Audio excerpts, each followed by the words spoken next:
안녕하세요. 여러분들에게 좋은 책을 소개시켜드리고 낭독해드리는 책 읽는 소리 인사드립니다.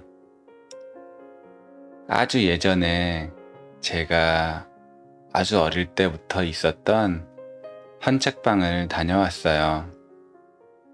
책장에 가지런히 정돈되어 있는 것이 아니고 그냥 수북하게 사람이 겨우 지나다니게 길만 남겨놓고 책을 쌓아놓은 그런 헌책방이었어요.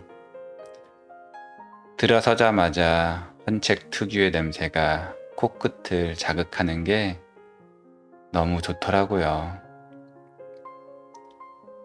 그곳에서 이런저런 책을 읽다가 톨스토이 단편선 책자를 집어들었습니다. 참 대단하신 분이죠.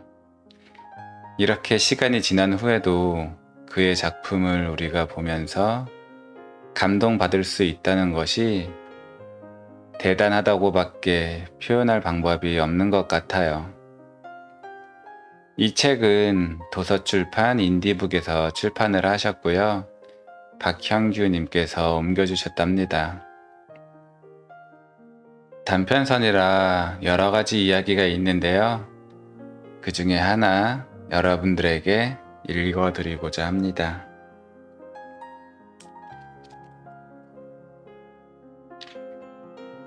어떻게 작은 악마는 빵 조각을 보상하였는가? 어떤 가난한 농부가 아침도 먹지 않고 점심으로 빵 한 조각만을 싸가지고 밭 가리를 하러 나갔다.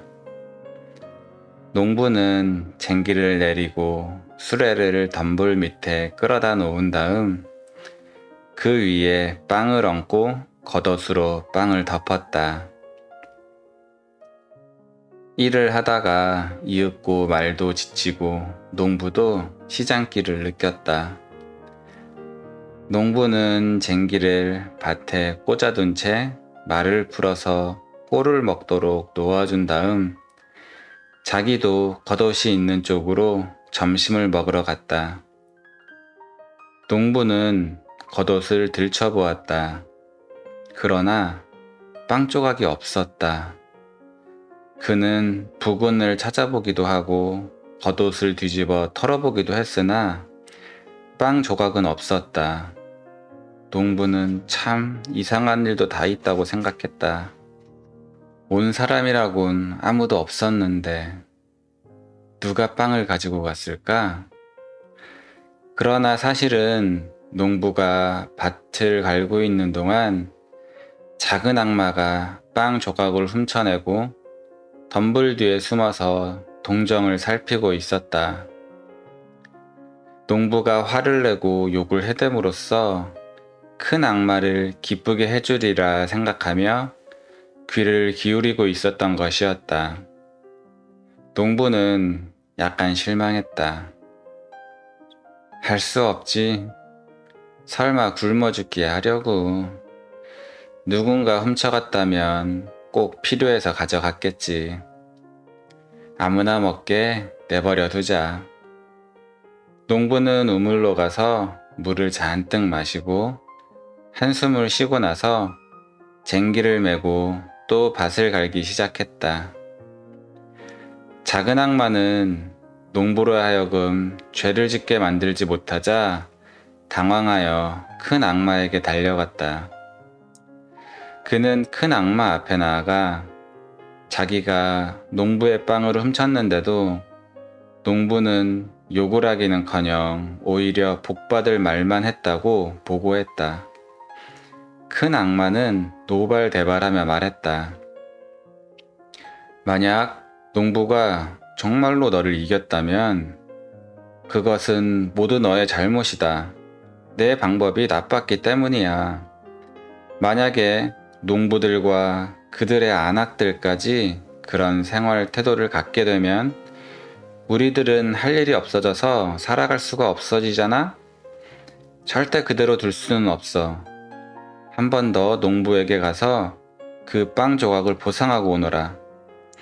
만약 3년 안에 그 농부에게 이기지 못한다면 내 놈을 성수 속에 처박아 줄 테다.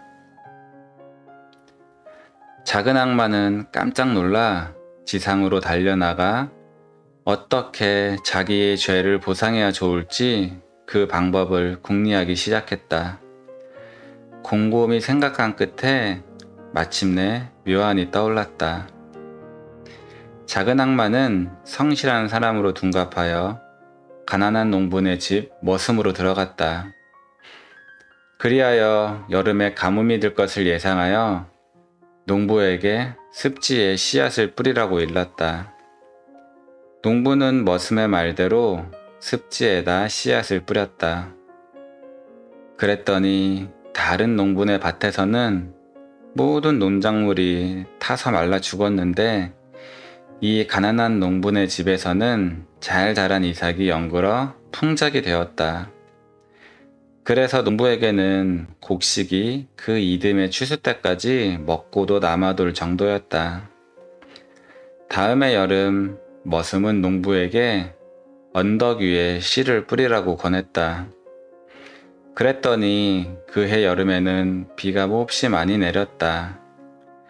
다른 집 농작물은 모두 쓰러지고 비를 맞아 썩어서 제대로 연글지 않았으나 이 농부네 언덕 위의 밭에서는 곡식들이 아주 잘 연글었다.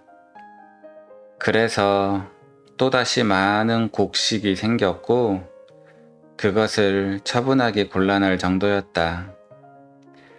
그래서 머슴은 농부에게 밀을 빻아 술을 담그라고 일러주었다. 농부는 술을 담가 자기도 마시고 마을 사람들에게도 나눠주었다. 작은 악마는 큰 악마에게 가서 빵 조각을 보상했다는 말을 자랑스럽게 늘어놓았다. 큰 악마는 그것을 살펴보러 나섰다. 그가 농부네 집에 가보니 농부는 돈 많은 마을 사람들을 초대하여 술 대접을 하고 있었다. 농부의 아내도 손님들에게 술 시중을 들고 있었는데 그만 탁자 모서리를 돌다가 못이 걸려 잔을 쓰러뜨리고 말았다. 그러자 농부는 화를 내며 아내를 꾸짖었다. 조심해, 못난 것 같으니 이런 고급 술을 엎지르다니. 이게 뭐 구정물인 줄 알아? 다리가 삐었어? 작은 악마는 팔꿈치로 큰 악마를 쿡쿡 찔렀다. 보십시오. 이젠 저자도 빵 조각을 아까워하게 되었어요. 농부는 아내를 마구 호통쳐 놓고 손수 술 시중을 들기 시작했다. 그때 들일을 하고 돌아가던 가난한 농부가 초대도 하지 않았는데 그곳에 들어왔다. 그 사람은 인사를 하고 자리에 앉고 보니 모두들 술을 마시고 있어 자기도 한 잔 마시고 싶은 생각이 들었다. 들일을 하느라 잔뜩 지쳐 있었기 때문이었다. 그래서 연방 군침을 삼키며 앉아 있었으나 주인은 그 사람에게 한 잔도 권하지 않고 이렇게 중얼거렸다. 아무에게나 마구 퍼먹일 수는 없지. 큰 악마는 이 말이 매우 마음에 들었다. 작은 악마는 코를 벌름거렸다. 두고 보십시오. 지금부터가 시작이니까요. 돈 많은 농부들은 술을 주거니 받거니 하면서 한 잔씩 돌렸다. 그들은 서로 공치사를 늘어놓으며 입에서 나오는 대로 짓거려댔다. 큰 악마는 열심히 귀를 기울이고 있다가 작은 악마를 칭찬했다. 그러고는 덧붙였다. 만약 저술 때문에 저렇게 교활해져서 서로가 서로를 속이게 된다면 저놈들은 이미 우리에게 진 거야. 아무튼 두고 보십시오. 작은 악마는 말했다. 아직도 멀었습니다. 저놈들에게 한 잔만 더 먹여 보십시다. 저놈들은 지금 저렇게 여우처럼 꼬리를 흔들며 서로 속이고 있지만 곧 심술사나운 일이가 될 겁니다. 사람들은 두 잔째 술을 마셨다. 그러자 그들은 음성이 차차 커지고 거칠어졌다.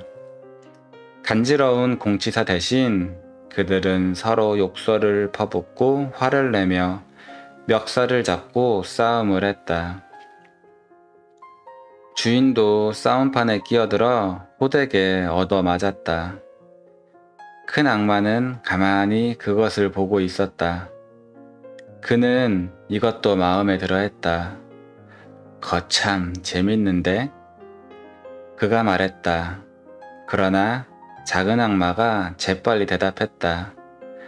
아직도 멀었습니다. 놈들에게 석 잔째 먹여보십시오. 지금 놈들은 이리처럼 시근대고 있지만 잠시 후에 석 잔을 마시면 당장 돼지처럼 되어버릴 테니까요. 사람들은 석 잔째 마셨다. 그러자 완전히 취해서 녹초가 되어버렸다.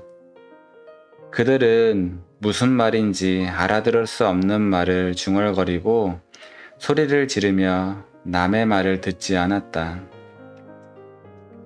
이윽고 그들은 한 사람, 두 사람, 혹은 세 사람씩 떼를 지어 거리로 비틀거리며 걸어갔다. 주인은 손님을 배웅하러 나왔다가 물 웅덩이에 빠져서 온몸이 물에 빠진 쇠양쥐 꼴이 된 채 돼지같이 뒹굴며 으르렁거리고 있었다. 이것은 더욱더 큰 악마의 마음에 들었다. 거참 아주 좋은 음료수를 발견했구나. 이것으로 훌륭하게 빵 조각을 보상한 게 되었구나. 그런데 너는 어떻게 해서 이런 음료수를 만들었지? 넌 틀림없이 그 속에 여우의 피를 넣었을 거야. 그래서 사람들이 여우처럼 교활해진 게 틀림없어. 그 다음에 이리의 피를 넣고 돼지의 피를 넣었겠지? 그러니까 놈들이 저렇게 된 게 아니겠어? 아니요, 작은 악마는 말했다. 저는 그런 짓은 하지 않았습니다. 전 다만 그자들에게 여분의 곡식을 연글게 해 주었을 뿐입니다. 그것은 즉, 그 짐승의 피는 항상 그자 속에 있었던 것이지만 그자가 필요한 만큼의 곡식을 마련할 동안은 그 피가 출구를 찾을 수 없었던 거지요. 그 즈음에는 그자가 한 개뿐인 빵 조각이라도 아끼지 않았는데 곡식에 여유가 생기니 무슨 좋은 위안거리가 없을까 궁리를 하게 되었습니다. 그래서 제가 그자에게 술을 가르쳐 주었습니다. 그랬더니 그자가 하나님의 하사품으로 술을 담그기가 무섭게 그의 몸속에 여우와 이리와 돼지의 피가 솟아났지 뭡니까? 그래서 이제는 그 술만 마시면 언제든지 짐승이 되어 버린답니다. 큰 악마는 작은 악마를 칭찬하고 빵 조각의 실패를 용서한 다음 무리들 중이 우두머리로 발탁해 주었다. 저도 술을 많이 마시지는 못하지만 술자리를 즐기는 편인데요. 읽으면서 많은 생각을 하게 됩니다. 악마가 한 말이 자꾸 머릿속을 떠나지 않아요. 그 짐승의 피는 늘 그와 함께 했었지만 필요한 만큼의 곡식을 마련하기까지는 그 출구를 찾지 못했다는 그 말이 머릿속에서 맴돌고 있는 것 같아요. 오늘 하루도 고생하신 여러분 정말 고생 많으셨고요. 오늘 저녁에도 편안한 저녁 시간 되시기 바랍니다.